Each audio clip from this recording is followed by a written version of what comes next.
this the Silver Eagle Sessions?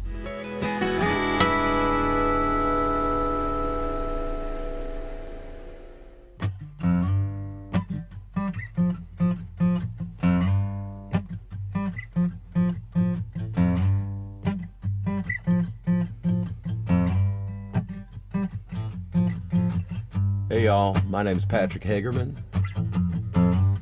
You're watching the Silver Eagle Sessions.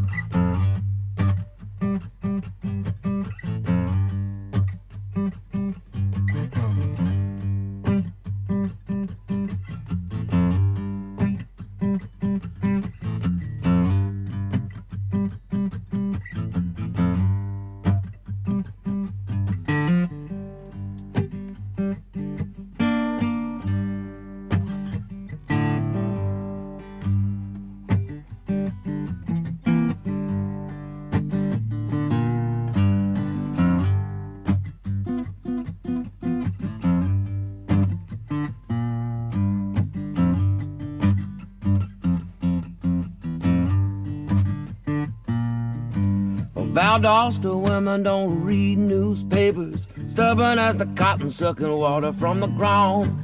You better take the grayback dollars, Cold Walker pistol about to blow you down.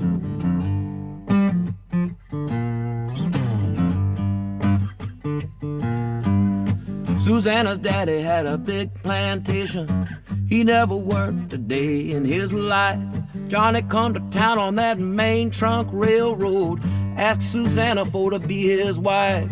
They got married and 9 months later, the war for independence was underway.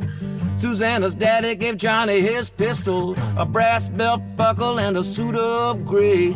Johnny went to fight in that new revolution, left Susanna and a newborn son.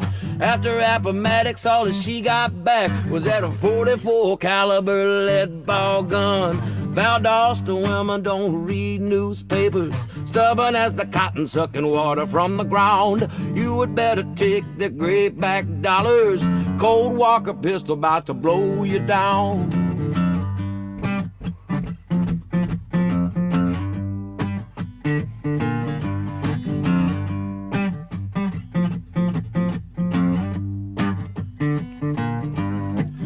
Food got short in '66, and a panic soon began among the widows of the war. Struggling mothers all around Lowndes County soon descended on the general store. Shopkeeper shook, he straightened his stash. He said, "Ladies, how might I be of service today?" Susie pulled out their Confederate money, so we'll take the yarn and be on our way. Shopkeeper said, "You know that money is worthless, but if you got some bacon, I would trade you fair." The ladies fell silent, she looked him in the eye. He quietly recited the sinner's prayer. Said, "Valdosta women don't read newspapers, stubborn as the cotton sucking water from the ground. You would better take the grayback dollars, Cold Walker pistol about to blow you down."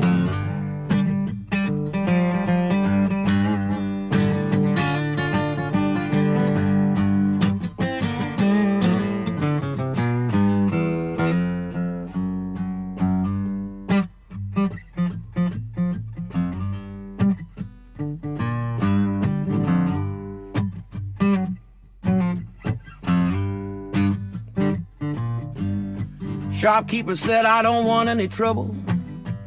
Susie said that all she wanted was a little yarn.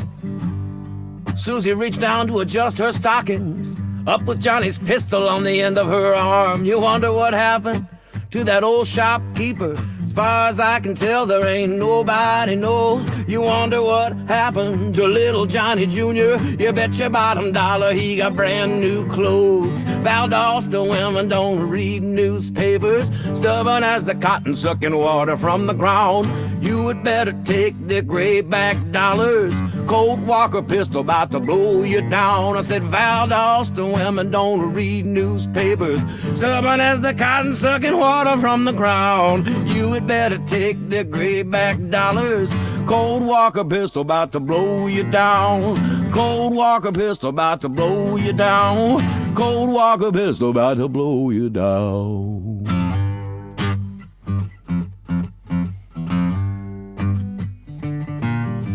down.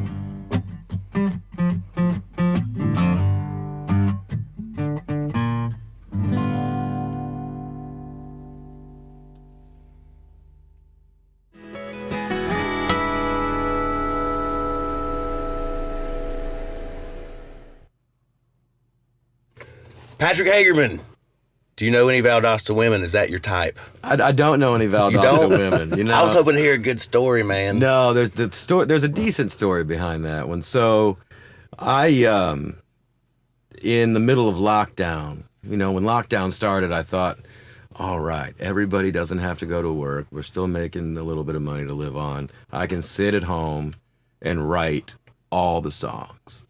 But that didn't happen. So I just didn't write a song for, I don't know, 3-4 months. Didn't even really sit down to write a song. It was just lockdown, whatever. And my girlfriend and I took a trip to Denver, Colorado. This is in like 2020. What was Denver like 2020. Denver was cool for us because we knew a bunch of people that lived up in the mountains. It was 4th of July weekend. We got to look over the city and see fireworks go off. But that's cool. More significantly to the story, on the way up, I said, I'm just going to write a song about the first thing I see on this road from here. And the first thing I saw was Valdosta, a sign that said Valdosta. So I just Googled Valdosta. It's a songwriter's trick, folks. Google. I Googled indeed. Valdosta historical events. And I learned about the Valdosta women's riots. And the women's riots and the post-Civil War South in general, and that's where that song came from. So that song was a road trip song where I had writer's block and saw a sign that said Valdosta and forced myself to write it. I like that. That's a good deal. That's a great way to go into this. So sometimes as a songwriter, you have to force yourself to write. Like you don't always have with anything. Something just waiting. If you're waiting for a feeling, that's what my dad told me. And we're all guilty of this. If you're waiting for a feeling, you're never going to get anything done. That's a good, yeah. So my next release will be happening the week we are recording this, and that song was a song just the other day. I was tired of not doing anything new. I wrote a new song, you know, recorded it into my phone, did some GarageBand tricks, and I put it out to DistroKid all like in under an hour. And sometimes, for me anyway, you do have to force yourself to sit and write. Mm-hmm. We lead busy lives.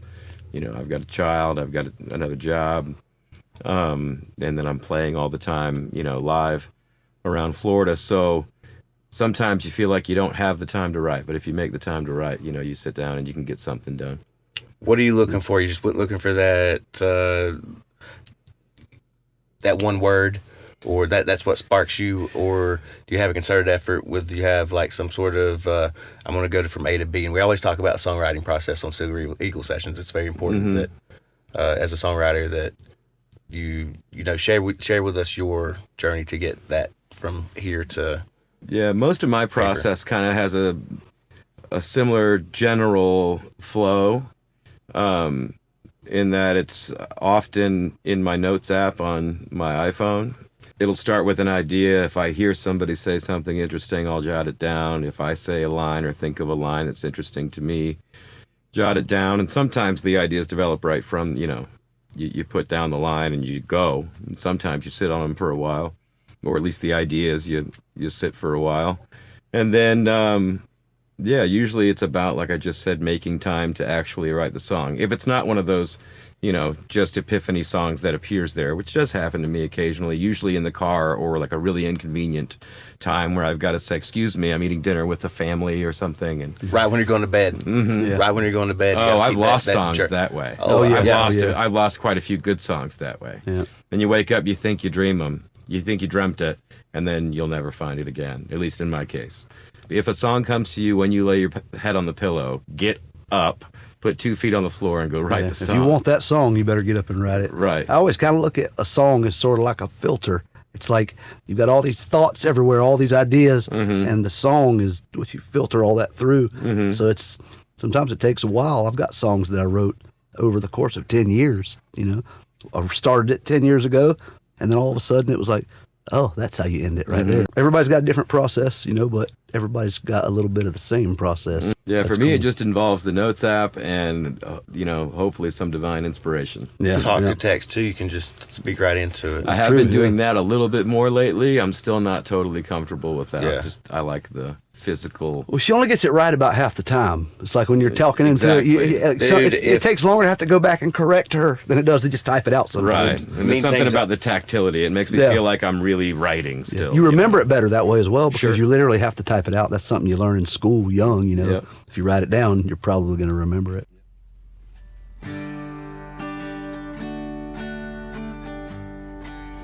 Hey, this is Patrick Hagerman, and I'm in a Silver Eagle bus. And I'm on the Silver Eagle sessions. And I'd like to dedicate this song to Chuck Ross, the late, great Chuck Ross, and his Silver Eagle bus, the Tennessee Spirit. We know what's on that highway out there somewhere. Here's Godspeed.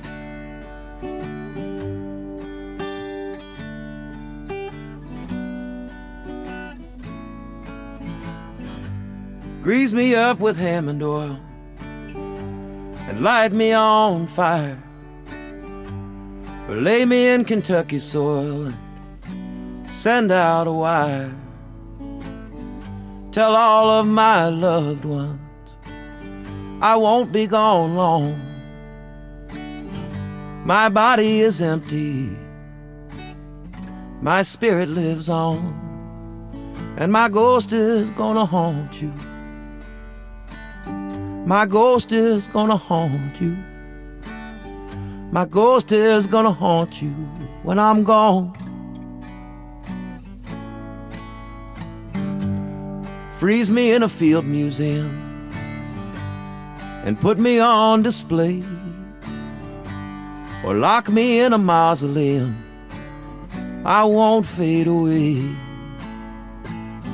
I'll shine on in sound waves.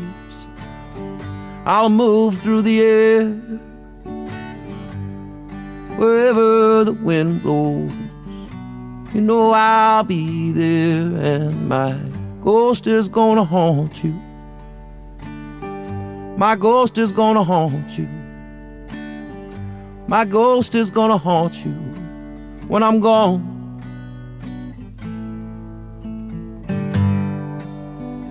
Lord have mercy.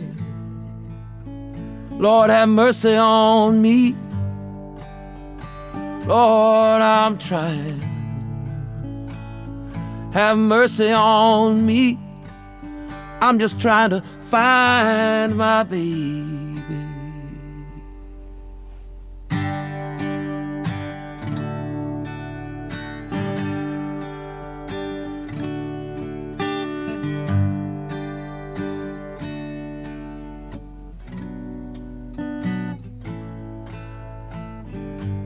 So grease me up with Hammond oil and light me on fire,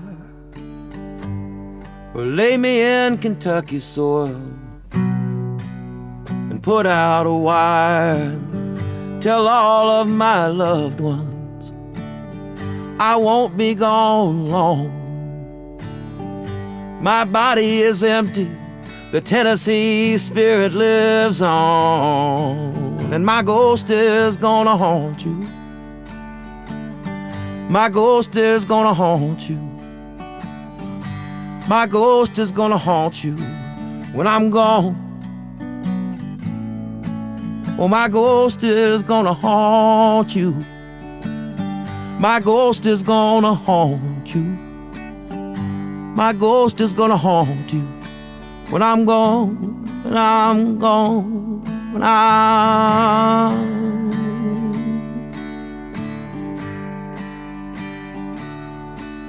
I'm gone.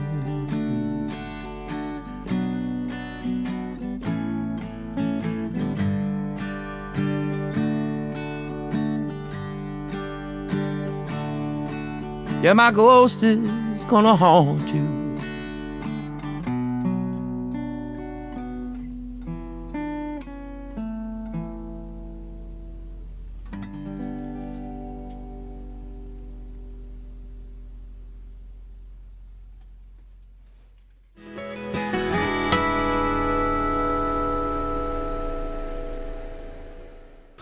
So on the bus today, Silver Eagle Sessions, Patrick Hagerman, Grant Starr, Justin Grimes here. Welcome back. We told you we'd see you on the Eagle. So lots of good stuff for you today. I want to hear about the Silver Eagle song. That's called Godspeed. I really like that one too. I didn't know that you had a Silver Eagle connection, so that was a pleasant surprise. Yeah, I was excited. One of the reasons I was excited to come on Silver Eagle Sessions was the connection to a Silver Eagle bus, and it's special to me. My girlfriend Jennifer Ross, JenRossPhotography.com, little plug for her there. Plug, throw it in there, yeah. And she's done a lot of rock and roll photography. And she's done a lot of, you were shot she. Oh yeah, she shot the Who recently. Yeah. She shoots a lot of rock and roll bands. Yeah, anyway, awesome. She's really cool. So her dad was Chuck Ross, and on the day that he passed away, I wrote this song sitting around a campfire with Jen and a few of her close friends. And this is one of those songs that came much like an epiphany, and it was just there. And it's a special song, and I dedicate it to him. And the cool thing about Chuck is he had 2 Silver Eagle buses that he loved, that he lived in. You got to love Silver Eagles to have 2 of them. Right. Yeah. And one was called the Tennessee Spirit that he actually drove. He was a tour bus driver for a while. He drove for a few major country acts, and then later in life, when I met him, he was just a really cool guy. And, he would wear his Tennessee Spirit charm around his gold chain. That was his pride and joy, and he'd wear that, and that was the logo that the bus had painted on. And he loved playing the Hammond B3 organ, and, he loved rock and roll. And, yeah. Well, we're glad you told that story. Like I said, it was a surprise to me, so that was fun. I like surprises. Good ones anyway, And if our viewers want to check out some funny content on Chuck Ross, he changed his name late in his life to Blackie Effing White. BLACKII. Legally changed his name. Blackie Effing White. I'm going to spell it for the folks so they can search it. BLACKII EFFING WHYTE.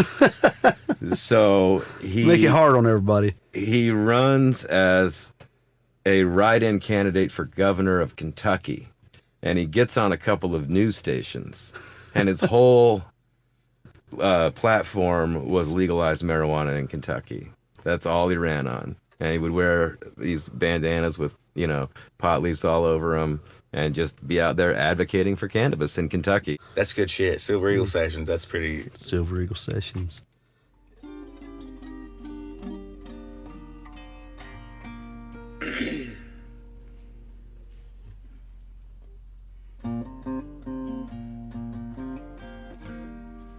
My name's Patrick Hagerman, and you're watching the Silver Eagle Session.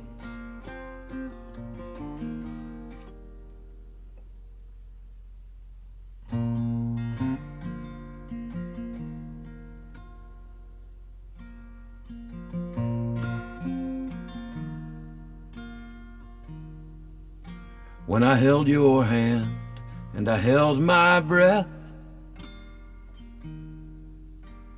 it felt so good I accepted death. I can't stand the things you say that make me want to run away. Fallen angel in a cocktail dress, my backlit silhouetted moon goddess. You're the devil that I can't resist. Go to hell on purpose if it felt like this. I'd go to hell on purpose if it felt like this.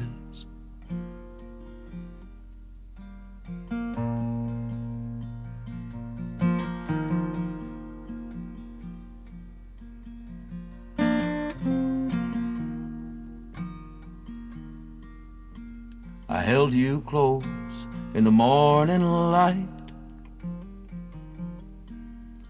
when we got done doing all the wrong things right. You'd prefer my taking flight, and I'd prefer to stay. fallen angel in a cocktail dress, my backlit silhouetted moon goddess.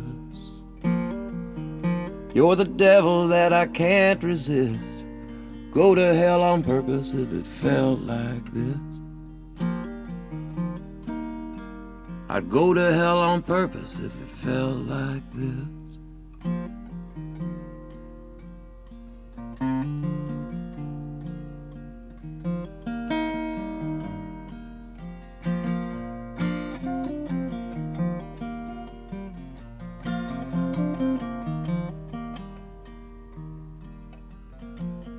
I get up early and I hear the train. Oh, I can feel that look in your eyes again. I can't stand the things I do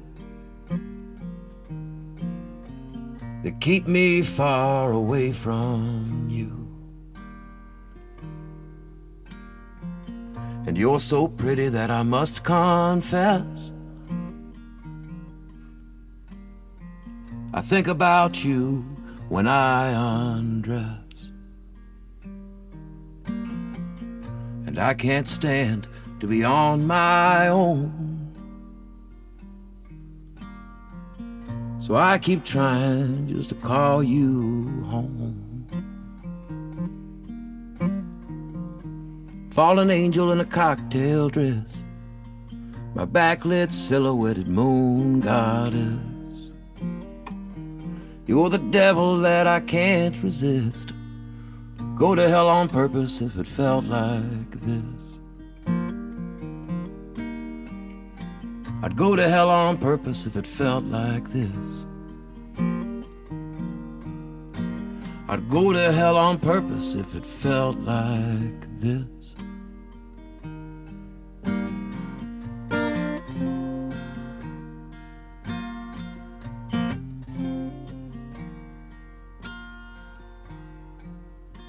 When I held your hand and I held my breath, it felt so good I accepted death.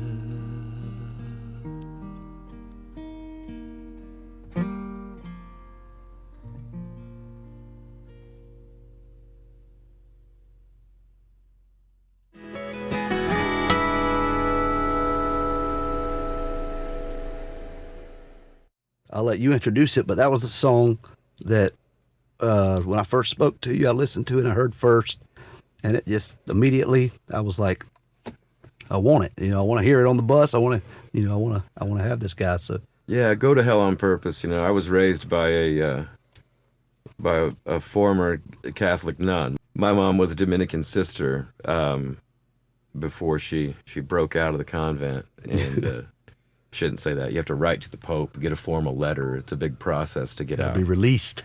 So I was raised in a home that had a strong presence in the Catholic Church. We always went to church. We were, raised in the faith, and so a lot of my songwriting will evoke some of that imagery or Christian imagery, and Hell on Purpose does that.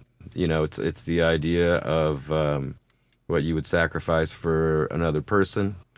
When you love that person so deeply that you would go to hell on purpose to feel like that. So, one of those songs that took a little more work, I think. I think there's a little more composition to it. It didn't just appear, but it didn't take too long. There was just a few editing sessions of lyrics and making sure the chords were what I wanted. Find the sweet spot. Yeah, there's not a whole lot of, none of these tunes are overly complicated. But it's just finding that right arrangement for the song, and I feel like that one of all of my songs is one of the better arrangements of a song. That one that one speaks to it's just it's very it's obviously a very deep song, but it's also I like the melody, I like the simplicity of it while still being so deep, so that's cool. It's a good dynamic there. Yeah, and it's fun to play it in an environment like this where I get to be really sincere and genuine with the song, and as opposed to the bar gig or something when I'm just trying to get through it, nobody's listening. Yeah. you can hear yourself in here. Some of the feedback we get from some of the other artists is the room kind of draws it out of you. Right. And honestly, that's what I was going for when I did this. We've talked about it before, but I wanted the room to be inspiring. When you come in the door, you don't expect it at all, and I don't know what you expected on the way here, but, hopefully it helped to bring it out of you a little bit. Yeah, no, I really loved my time. It's almost like walking into a little time capsule of late 70s, early 80s country music tour buses. Yeah. And that's really what it is. That's what it is, yeah. It's got Florida connections and hashtag Orange Blossom Country out there. Find that on the Twitter. You'll find some cool people. Nice. It's got a great vibe. It's got the right vibe for what I like to play and what I like to feel. It's I could live in here. Been great today. The closed walls, I think, have helped me a little bit. Yeah, hey, well, I'm glad, man. It's Justin doesn't even sit naked over there. not in that chair. Not anymore. Not anymore. Silver Eagle Sessions, thank you so much for joining us. As always, we appreciate you for tuning in. Like, subscribe, follow us on the social medias. Justin does a lot of work keeping this bus up and, keeping this time capsule going. We want to really thank Patrick Hagerman for being here today, for taking the time. We record on Sundays, so he's a Bears fan. Tell me a little bit more about that. We didn't even get into the personals because we were talking about the songwriting experience, which I suppose is a little deeper personal. than just talking about your favorite football team, of course. But you're from Illinois originally. Yeah, so it speaks to where I'm from, right? The middle of the Midwest, or maybe it's the east side of the Midwest, but Springfield, Illinois is my hometown, and I was fortunate enough to be associated with a group of friends when I was in my late teens and early 20s that liked Americana music, and were really there for the old 97s and Wilco, before them Uncle Tupelo, a lot of these cool kind of Midwest Americana acts that harkened back to classic country, and it's also where I found the Grateful Dead, and both of those worlds kind of inform a lot of my music taste. Any roots music, blues, bluegrass, and everything in between. And being from the Midwest is kind of what put that inside of me. So I got to see bands like the Hot Club of Cowtown when I was young, and Slobberbone from Denton, Texas, Grand Champagne from Denton, Texas. There's some cool bands that I got to randomly kind of see. You'd get into guys like Frank Morey, the blues guy from Lowell, Massachusetts, that I got to meet when I was 19, and he was really, really cool. And I was a fairly new guitar player. I just started taking it seriously, and I got to see a lot of these great players. Eric Taylor, the late Eric Taylor, another one who used to be married to Nancy Griffith. So I got to see some really cool people and just be exposed to really good music through my group of friends that I grew up there in Springfield, Illinois with. Were you a bad kid, or were you like a band kid, or did you play No, I was a sports? good kid. My mom was a nun, remember? Yeah, that's true. That's true, you did, yeah. But I had, sometimes the preacher's daughter, Right.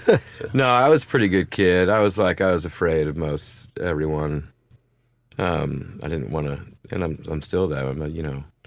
Don't want to disappoint people.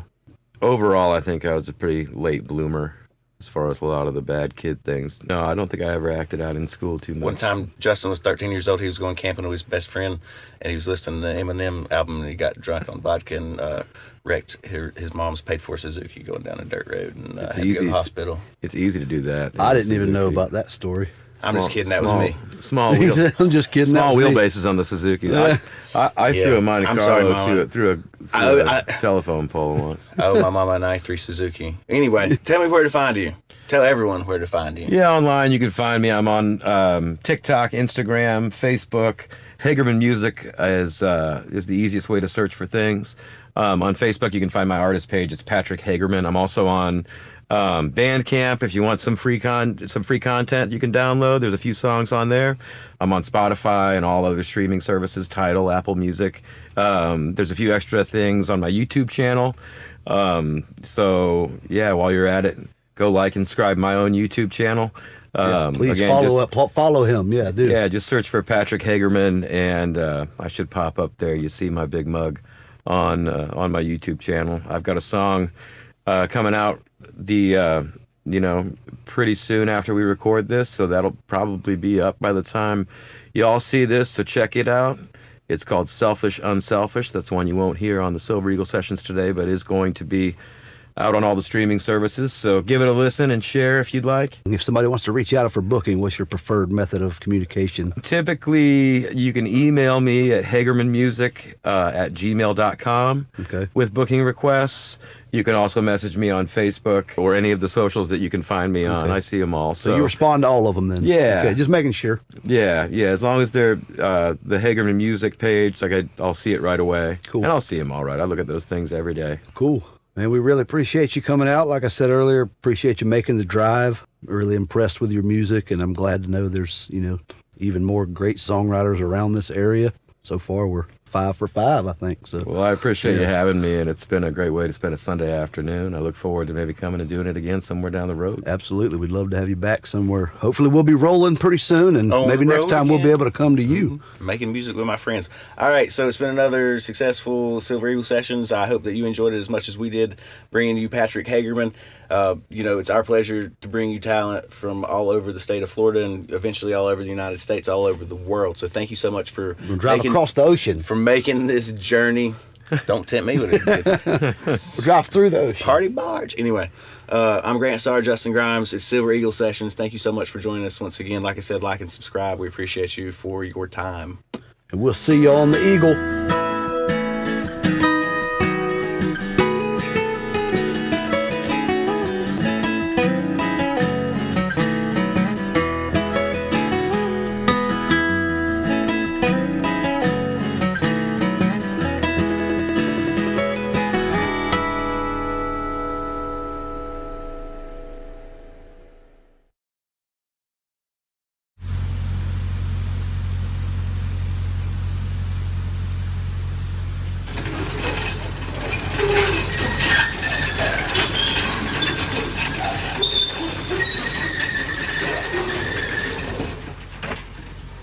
Wrap.